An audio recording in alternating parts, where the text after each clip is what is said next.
नमस्ते। आज के इस एक्सप्लेनर में हम एक बेहद ही खूबसूरत और सिनेमाई दुनिया के सफर पर चलने वाले हैं।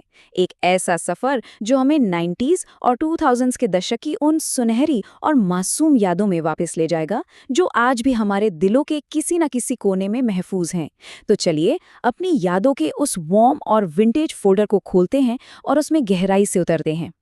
जरा सोचिए, क्या हम सबको नानी के घर की वो गर्मियां याद हैं? स्कूल के आखिरी एग्जाम की आखिरी बेल बजते ही वो जो सूटकेस पैक करने की एक्साइटमेंट होती थी ना, उसकी बात ही कुछ और थी।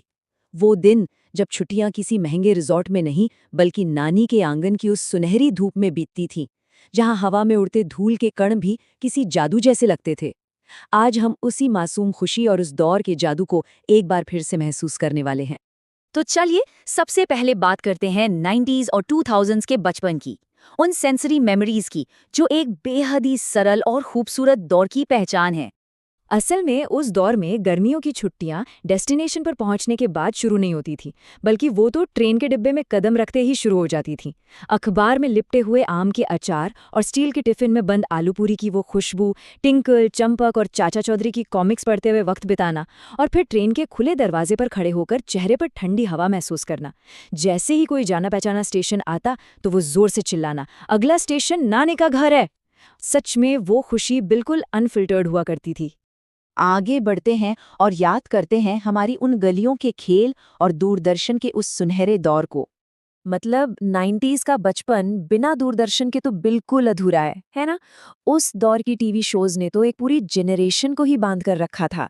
शनिवार को शक्तिमान देखने के लिए स्कूल बंक करने का वो क्रेज, और रविवार की सुबह जंगल जंगल बात चली है गाते हुए मोगली का इंतजार करना।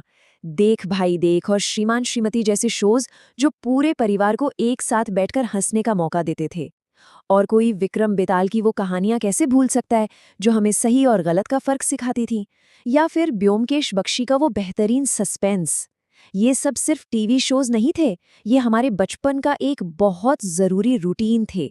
और उस वक्त का प्ले टाइम देखिए कितना आजाद हुआ करता था।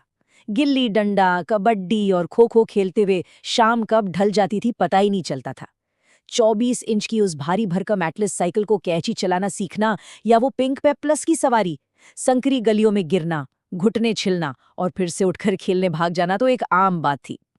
और हमारी क्रिएटिविटी, उसका तो कोई जवाब ही नहीं था। पुरानी चप्पलों को काटकर उनकी गाड़ियां बनाना और नारियल की झाड़ू की सीख से धनुष बाण बनाकर खेलना, वो बिना किसी महंगी चीज के छोटी छोटी बातों में खुश रहने की कला थी। अब आते हैं हमारे सबसे फेवरेट समर डेस्टिनेशन पर, यानी नानी का घर। सिर्फ 5 रुपए। जरा सोचिए, उस दौर की खुशियां कितनी छोटी छोटी चीजों में छुपी थी। नानी के हाथ से मिला वो 5 रुपए का सिक्का किसी बड़े खजाने से कम नहीं लगता था।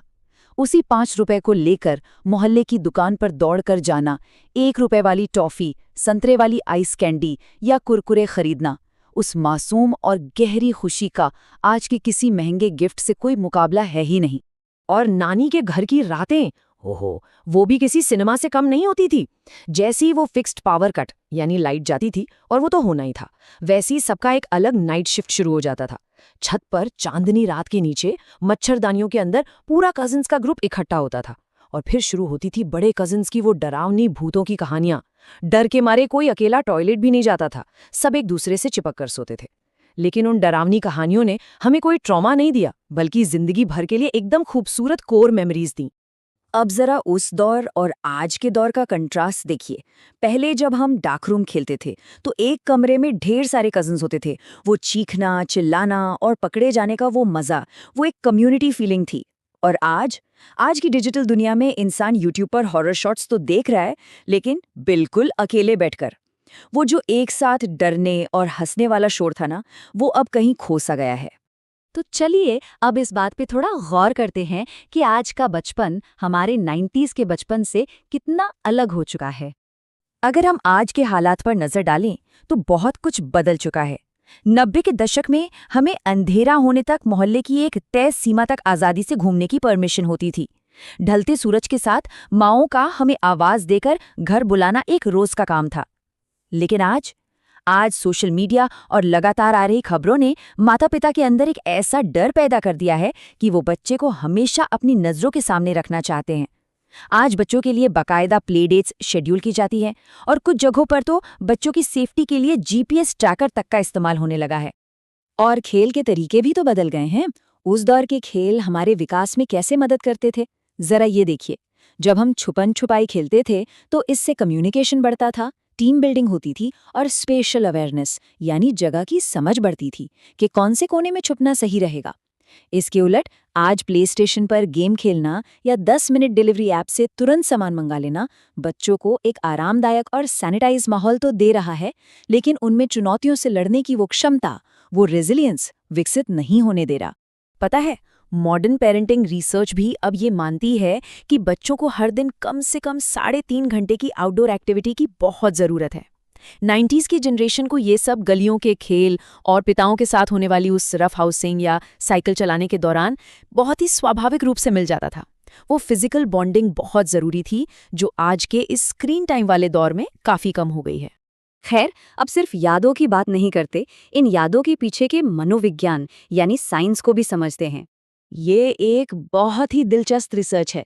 साउथहैम्पटन यूनिवर्सिटी की इस रिसर्च के अनुसार ये जो हमारे बचपन की पुरानी यादें हैं, जिन्हें हम नॉस्टैल्जिया कहते हैं, ये सिर्फ बीते हुए कल की कोई उदासी भरी याद नहीं है, बल्कि सच तो ये है कि ये नॉस्टैल्जिया हमारे मानसिक स्वास्थ्य के लिए एक बेहद मजबूत ढाल का काम करता है।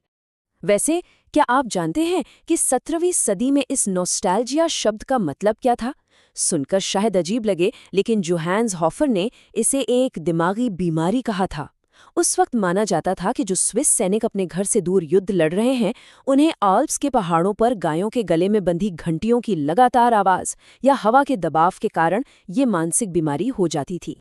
लेकिन आज के आधुनिक विज्ञान ने इस पूरी परिभाषा को ही बदल के रख दिया है। आज नॉस्टैल्जिया को एक साइकोलॉजिकल रिसोर्स माना जाता है। ये एक ऐसा पॉजिटिव इमोशन है जो हमारे मूड को बेहतर करता है। जब हम अपनी पुरानी यादों के बारे में सोचते हैं तो वो अक्सर एक रिडेम्पटिव सीक्वेंस फॉलो करती हैं, यानी हम शुरुआत चाहे जहां से करें, पर अंत में एक सकारात्मक और खुशी वाले एहसास पर ही रुकते हैं। यह हमें दूसरों से जुड़ाव महसूस कराता है और हमारी जीवन शक्ति को बढ़ाता है। इस टेबल को देखिए, रिसर्च के ये नतीजे बहुत कुछ साफ कर देते हैं। जब भी हम अकेलापन महसूस करते हैं या जीवन में खालीपन लगता है, तो यही पुरानी यादें यानी नॉस्टैल्जिया उस खतरे को कम करती हैं।